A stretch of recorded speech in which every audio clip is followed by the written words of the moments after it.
નમસ્તે મિત્રો, મારું નામ દીપિકા છે અને મારી ઉંમર 20 વર્ષની છે અને મારો રંગ એટલો ગોરો છો કે હું દૂધ જેવી સફેદ લાગુ છું અને હું અત્યારે કોલેજની અંદર નર્સિંગનો કોર્સ કરું છું।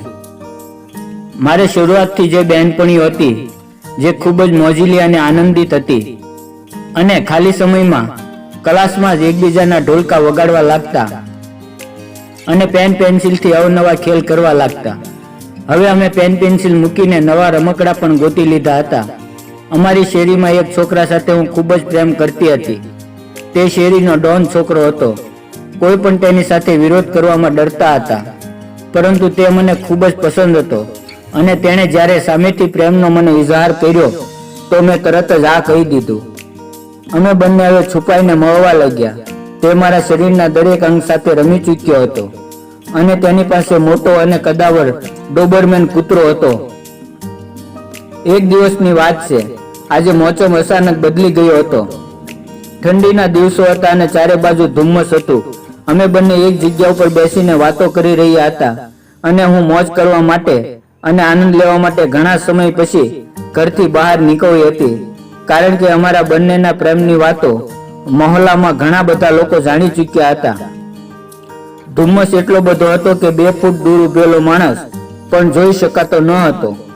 હું તેને ભેટી પડી અને મેં તેમને બકી કરવાનું શરૂ કર્યું તો તેણે મને તેના કૂતરાનો પટ્ટો આપી દીધો। ઠંડીના કારણે હું ખૂબ જ ધ્રુજી રહી હતી। મેં કૂતરાના માથા ઉપર હાથ ફેરવવાનું શરૂ કર્યું અને ગોઠણ ઉપર બેસીને તેને રમાડવા લાગી। ધુમ્મસ વધી રહ્યો હતો અને મારી અંદર ઠંડી પણ વધી રહી હતી। મેં તેને કહ્યું કે એ મારા મિત્ર, જલ્દીથી કોઈ રસ્તો કરો, નહીતર આ ઠંડી આપણને મારી નાખશે। એટલે તેણે લાકડાના ચૂલામાં નાખવાના શરૂ કર્યા અને ધીમો ધીમો તાપ થવા લાગ્યો।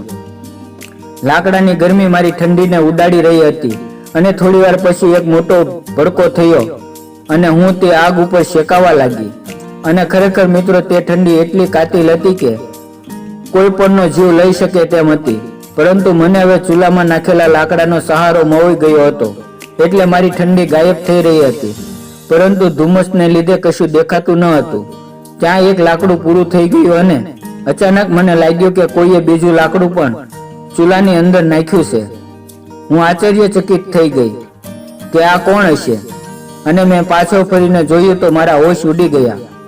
અને આગળની વાર્તા સાંભળવા માટે મિત્રો, વિડીયોને લાઈક અને ચેનલને સબસ્ક્રાઇબ જરૂર કરજો।